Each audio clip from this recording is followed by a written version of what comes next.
আপনাদের আল্লাহর দোহাই এবং এই জনতাকে সাক্ষী রেখে বলছি, প্রিয় পুলিশ ভাইয়েরা, আপনারা আর কোন রাজনৈতিক দলের দাবিদার হয়েন না। আপনি বিএনপির নয়, আপনি জামাতের নয়, আপনি এনসিপির নয়। এই পোশাকটা যেটা আপনারা পরে আছেন সেটা বাংলাদেশের 16 কোটি মানুষের, 20 কোটি মানুষের ট্যাক্সের টাকায় এই পোশাকটা দেওয়া হয়েছে। সবাইকে ভারত নিয়ে নাই, সবাই দুবাই যাইতে পারে নাই। আপনার খবর কিন্তু বাংলাদেশের মধ্যেই হবে। এই তারেক রহমান সরকার, বিএনপি সরকার ভোট ইঞ্জিনিয়ারিং এর নীল নকশা এখন থেকেই করা শুরু করেছে। অন্যান্য সরকার ভোট চুরি করত, এই বিএনপি সরকার ভোটের ফলাফল চুরি করেছে। আপনারা দেখেছেন 70% মানুষ গণভোটে হের পক্ষে ভোট দিয়েছে এবং স্বয়ং প্রধানমন্ত্রী হ্যাঁ ভোটের পক্ষে প্রচারণা চালিয়েছে জনগণের ভোট পাওয়ার জন্য। আজকে জনগণ যখন ভোট দিয়েছে ঠিক সেই সময় ওনারা সংসদে দাঁড়িয়ে বলছেন আমরা ভোটের স্বার্থে, আমরা গণভোটের পক্ষে ছিলাম। আমাদের সাথে সরাসরি প্রতারণা করেছে। প্রিয় চুয়াডাঙ্গাবাসী, নির্বাচন হয়ে যাওয়ার পরে আমরা দেখেছি দলীয়করণ, ব্যাংকগুলোকে কিভাবে দখল করা হয়েছে। বাংলাদেশ ব্যাংকে গার্মেন্টসের মালিক নিয়ে এসে গভর্নর বানানো হয়েছে। আমরা দেখেছি বিশ্ববিদ্যালয়গুলোকে দখল করা হয়েছে। একই কায়দায় গত পরশুদিন 12টা প্রতিষ্ঠানে বিএনপির বিভিন্ন পর্যায়ের নেতাকর্মীকে নিয়োগ দেওয়া হয়েছে। সবার আগে বাংলাদেশ এই স্লোগানে বিএনপি ধারণ করে না, সবার আগে হচ্ছে রাজনৈতিক দল। সবার আগে বাংলাদেশ স্লোগানের ভিতরে সবার আগে শুধুমাত্র দলীয়করণ। প্রিয় চুয়াডাঙ্গাবাসী, আপনারা দেখেছেন আওয়ামী লীগ সরকার বিভিন্ন সময় ইঞ্জিনিয়ারিং এর মাধ্যমে আপনার আমার ভোটের অধিকার হরণ করেছে। ঠিক একই কাজ হয় এই তারেক রহমান সরকার, বিএনপি সরকার ভোট ইঞ্জিনিয়ারিং এর নীল নকশা এখন থেকেই করা শুরু করেছে। সেটির অংশ হিসেবে সাংবিধানিক প্রতিষ্ঠান নির্বাচন কমিশনে গত কিছুদিন আগে একজন এডিশনাল সেক্রেটারি নিয়োগ দেওয়া হয়েছে। আমরা মানছি এই এডিশনাল সেক্রেটারি 2018 সালে নির্যাতিত ছিলেন, নিপীড়িত ছিলেন, উনি বঞ্চিত ছিলেন, এই বিষয়গুলো আমরা মেনে নিচ্ছি। কিন্তু 18 পরবর্তী সময়ে উনি বিএনপির দলীয় কর্মী হিসেবে কাজ করেছে। উনাকে নিয়ে এসে 2026 সালে নির্বাচন কমিশন এখন এডিশনাল সেক্রেটারি হিসেবে বিএনপি সরকার নিয়োগ দিয়েছেন। বিএনপি সরকার মনে করেছেন আমরা আমাদের কৌশলটা বুঝি না, এখন এডিশনাল সেক্রেটারি বানাবেন, 3 বছর পরে সেক্রেটারি বানাবেন এবং এই এডিশনাল সেক্রেটারি অ্যাডমিন উনি হচ্ছেন আগামী স্থানীয় সরকার নির্বাচনগুলো পরিচালনার দায়িত্ব থাকবেন। একজন বিএনপির পদধারী নেতা যখন একটা সাংবিধানিক প্রতিষ্ঠানে নিয়োগ দেওয়া হয়, এর থেকে বড় নির্লজ্জতার উদাহরণ বাংলাদেশের হতে পারেন। জনগণের বিপক্ষে দাঁড়াতে হলে, আপনার সন্তানের বিপক্ষে দাঁড়াতে হলে আপনারা বাংলাদেশের জনগণের কথা চিন্তা করেন। প্রিয় পুলিশ ভাইরা, আপনারা আমাদেরই চাচা ভাতিজা, আমাদেরই ভাই, আমরা আপনাদেরই সন্তান। সুতরাং আওয়ামী লীগ সরকার যেভাবে আপনাদেরকে ব্যবহার করেছে, আপনাদের আল্লাহর দোহাই এবং এই জনতাকে সাক্ষী রেখে বলছি, প্রিয় পুলিশ ভাইয়েরা, আপনারা আর কোন রাজনৈতিক দলের দাবিদার হয়েন না। বাংলাদেশের প্রত্যেকটা জায়গায় প্রত্যেকটা মানুষের সাথে বিএনপি প্রতারণা করছে, বিএনপি আমার পুলিশ ভাইদের সাথে প্রতারণা করেছে। আপনারা দেখেছেন অভ্যুত্থানের পরে আমার পুলিশ ভাইয়েরা সর্বপ্রথম তাদের সংস্কারের আলাপ নিয়ে এসেছে। অত্যন্ত পরিতাপের বিষয়, বিএনপি সরকার ক্ষমতায় এসে এই পুলিশ সংস্কারের আলাপ বাদ দিয়ে দিয়েছে। এই পুলিশকে আবার বেঞ্জির বানাতে চায়, এই পুলিশকে আবার বিপ্লব বানাতে চায়, দিন হারুন বানাতে চায়। কিন্তু বাংলার জনগণের সাথে থাকতে আমার পুলিশ ভাইদেরকে আমরা দলীয় হতে দিব না। প্রিয় পুলিশ ভাইরা, আপনাদেরকে মনে রাখতে হবে আপনি বিএনপির নয়, আপনি জামাতের নয়, আপনি এনসিপির নয়। এই পোশাকটা যেটা আপনারা পরে আছেন সেটা বাংলাদেশের 16 কোটি মানুষের, 20 কোটি মানুষের ট্যাক্সের টাকা এই পোশাকটা দেওয়া হয়েছে। প্রিয় পুলিশ ভাইরা, আপনারা দেখেছেন আওয়ামী লীগ সরকার ক্ষমতা গ্রহণ করার পরে পুলিশকে কিভাবে জনগণের বিরুদ্ধে ব্যবহার করেছে। জনগণের বিরুদ্ধে ব্যবহার করে পুলিশকে সাক্ষী রেখে ভোট চুরি করা হয়েছে, প্রশাসনকে সাক্ষী রেখে ভোট চুরি করা হয়েছে। মনে রাখবেন, সবাই কিন্তু বেনজির হয় নাই, সবাই কিন্তু নিবিহাতুল হইতে পারে নাই, সবাইকে ভারত নেয় নাই। সবাই আমাদের গ্যাস মন্ত্রীকে তো খুঁজে পাওয়া যাচ্ছে না, কোথায় আছেন উনি? শিক্ষামন্ত্রী ইদানিং কেন কোনো খুঁজে পাচ্ছি না, আমরা দেখতেছি। আপনার প্রশ্ন করলে পার্লামেন্টে বলে যৌক্তিক প্রশ্ন করেন, যৌক্তিক স্ট্যাটিস্টিক দিয়ে প্রশ্ন করলে উত্তর যায় নাকি পল্টন বহন। আমার প্রশ্ন হলো, পল্টনটা কি নয়া পল্টন না পুরানা পল্টন? 17 বছর তো ওনাদের সাথে আমরা আন্দোলন করছি না? তাহলে বক্তব্যটা আমরা কোথায় দিয়েছিলাম? নয়া পল্টনেই দিয়েছি আমরা, ঠিক কিনা? শিক্ষকদের বেতন নিয়ে আমি জাস্ট একটু ট্রাই করে দেখলাম।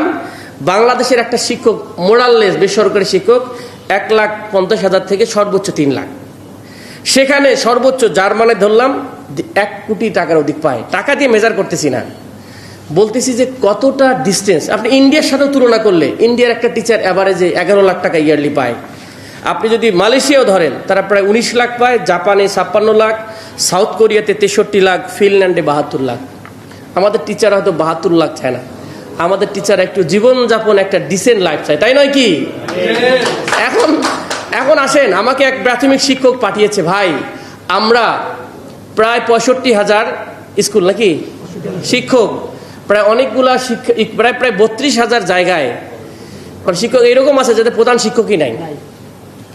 উনি আমাকে দুঃখ করে বলল, ভাই আমাদেরকে 42টা কাজে ব্যস্ত রাখে। উনি গনে গনে দেখছেন একটা প্রাথমিক শিক্ষক রে কয়টা কাজে ব্যস্ত রাখেন, তো ওরা শিক্ষা দিবে কি? 42টা কাজ নিয়ে ব্যস্ত।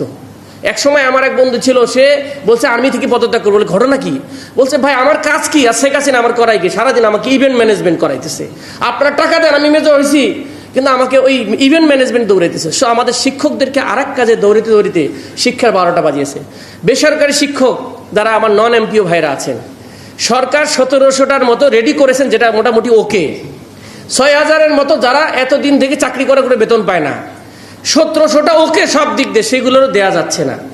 এখন দেখেন আমার বড় ইন্টারেস্টিং, গত 2 দিন আগে একটা মসজিদ ভিজিটে গেছিলাম, দুঃখ করে বললাম, আমি জিজ্ঞেস করলাম ইমাম সাহেবের বেতন কত, ধরেন যে 3 থেকে 5,000 টাকা। বিল্ডিং কয় হাজার টাকার এই মসজিদ বানাইছেন? 3 কোটি টাকার। বুঝতে পারলেন? আমাদের এখন বরাদ্দ আসছে বড় বড় বিল্ডিং এর, আমি বিরোধিতা করতেছি না, শিক্ষকের কি বেতন আছে ভাই? ওই ইমামের মতো অবস্থা, 3 কোটি টাকার ভবন আর 5 থেকে 8,000 টাকার শিক্ষকের বেতন। এই হচ্ছে বাংলাদেশের শিক্ষার অবস্থা, তাই নয় কি? তো এইরকম করে যদি চলে তাহলে হবে? আমি চাই ইনফ্রাস্ট্রাকচারের চেয়ে আমাদের শিক্ষকদের আগে জীবন বাঁচানোটা জরুরি, ঠিক কিনা? এইটার ক্ষেত্রে আমাদের দেখা দরকার, তাহলে আমার মনে হয় আমরা এক ধাপ এগিয়ে যাব। এরপরে আসি বেসরকারি শিক্ষক। আমার বাপ নিজেও একজন শিক্ষক ছিলেন, এবং আমার একজন আঙ্কেল আছে হিন্দু মানুষ, প্রতিদিন আমার বাসায় এলে আসলে, বাবা তুই এমপি হলু, গ্রামের ভাষায় মোর বেলা ওটা বেনশনে পালুং না। মানে এতদিন ধরে ঘুরতেছে, তার যে বেসিক অবসরের পরে যে ভাতা, আপনি খেয়াল করছেন কয় হাজার টাকা, কয় হাজার কোটি টাকা, 10,000 কোটি টাকা অনলি। হাজার হাজার সাফারিং, 42,000 শিক্ষক অবসরের ভাতার জন্য ওয়েট করতেছে। এই রাষ্ট্র 9,30,000 কোটি টাকার বাজেট দিতে পারে, আর শিক্ষকদের অবসরের পর রোগে কষ্টে দুঃখে ঘুরে বেড়াইতেছে, আমরা 9,000 কোটি টাকা দিতে পারি না। এইটা হচ্ছে আমাদের জন্য দুঃখ এবং লজ্জা। এইরকম সাফারিং করে করে আমরা বলে যাচ্ছি। আমার বিশ্বাস আমাদেরকে এই সমাজকে পরিবর্তন করতে গেলে আমাদের এগুলোকে হাত দিতে হবে। সুতরাং 1 নম্বর যেটা এসেছিলাম, ইন্টিগ্রেটেড ভিশনের সাথে একটা সুন্দর ম্যানেজমেন্ট লাগবে, সেটার সাথে সরকার জড়িত। আমি সরকারকে হাম্বলি রিকোয়েস্ট করব যে আপনারা সব স্টেক হোল্ডার, যেটা আমাদের শিক্ষা সম্পাদক বলেছেন, বসে যদি প্রকৃত অর্থে বাংলাদেশের মানুষকে সুশিক্ষা সুসিস্টেম দিতে চান, তাহলে সবার সাথে বসে শুনে যেটা করা যায় সেটা করতে হবে। এবং বারবার আপনারা পে স্কেল নিয়ে কথা বলতেছেন, আপনারা পে স্কেল দিবেন কি দিবেন না সেটা ক্লিয়ার করেন। কারণটা কি, আপনারা আজকে না কালকে এখানে একটা শুভঙ্করের ফাঁকি আছে। কিরকম? এবার কিন্তু কয়েক হাজার শিক্ষকদের অবসর ভাতা 1 লাখ টাকা করে গেছে নাকি গ্রাজুয়ালি। তাহলে আমার বাপ যদি 20 লাখ টাকা পায়, তাহলে কয় বছর লাগবে উঠাইতে? বাঁচবে আর 20 বছর। তার মানে কি, এটা কি ধরনের? সব কিছু কি পাইলট প্রজেক্ট হয় নাকি? সব কিছু পাইলট প্রজেক্ট হয় না।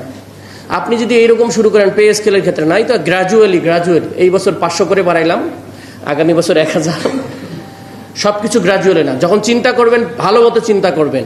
এই সরকারের অনেক জায়গায় লেজে গোবরে অবস্থা, হ্যাফাজার্ড অবস্থা। ওনারা বলেছে অনেক প্ল্যান, অনেক সুন্দর ম্যানেজমেন্ট, কোনো কিছু নাই, সব উল্টাপাল্টা অবস্থা। আপনি যে সেক্টরে ধরবেন, নট এ সিঙ্গেল সেক্টর। আপনার প্রশ্ন করলে পার্লামেন্টে বলে যৌক্তিক প্রশ্ন করেন, যৌক্তিক স্ট্যাটিস্টিক দিয়ে প্রশ্ন করলে উত্তর যায় নাকি পল্টন ভবনে। আমার প্রশ্ন হলো, পল্টনটা কি নয়া পল্টন না পুরানা পল্টন? 17 বছর তো ওনাদের সাথে আমরা আন্দোলন করছি না? তাহলে বক্তব্যটা আমরা কোথায় দিয়েছিলাম? নয়া পল্টনেই দিয়েছি আমরা, ঠিক কিনা? সুতরাং কথা বলার সময় চিন্তা করে কথা বলতে হবে। ওনারা বাইপাস করার চেষ্টা করেন কেন? আমাদের গ্যাস মন্ত্রীকে তো খুঁজে পাওয়া যাচ্ছে না, কোথায় আছেন উনি? বিদ্যুৎ নাই, তো এইভাবে কি হবে? রাষ্ট্রের কোনো জায়গায় ওনারা, শিক্ষামন্ত্রী ইদানিং কেন কোনো খুঁজে পাচ্ছি না আমরা দেখতেছি। আসেন শিক্ষামন্ত্রী, জাগেন, এই জনগণকে মানুষকে, শিক্ষকদের কথা শোনেন। আমরা শিক্ষক অ্যালায়েন্স ছোট অর্গানাইজেশন, জাস্ট স্টার্টেড। আমার বিশ্বাস আমরা এনসিপি যে ভিশন দেখে বাংলাদেশ হবে হাব, বিকন, এখান থেকে লাইটিং হবে। একসময় বাগদাদ ছিল, আমরা এখন ওয়েস্টার্নের দিকে তাকাই, আমরা দেখি ওয়াশিংটন মুখী হয়েছি। একসময় ছিল ওসমানিয়াদের, কি ছিল আমাদের ইস্তাম্বুল ছিল, এরপরে লন্ডনে চলে গিয়েছে শিক্ষার হাব। লন্ডন তো এখনও শিক্ষা নিয়ে অনেক বিজনেস, তাই না? আপনি দেখবেন ব্রিটিশ কাউন্সিল থেকে শুরু করে এডেক্সেলের কারিকুলাম, ক্যামব্রিজের curriculum, I can speak a lot, সব কিছু তাদের কেন্দ্রিক হয়েছে। আমরা কোথায় আছি, কোথায় যেতে চাই? There should be a road map, this is the vision. এইটা এইভাবে বাংলাদেশ আগাতে থাকবে এবং সর্বদল সবাই মিলে যদি করি তাহলে এটা নিয়ে বারবার চেঞ্জ হবে না।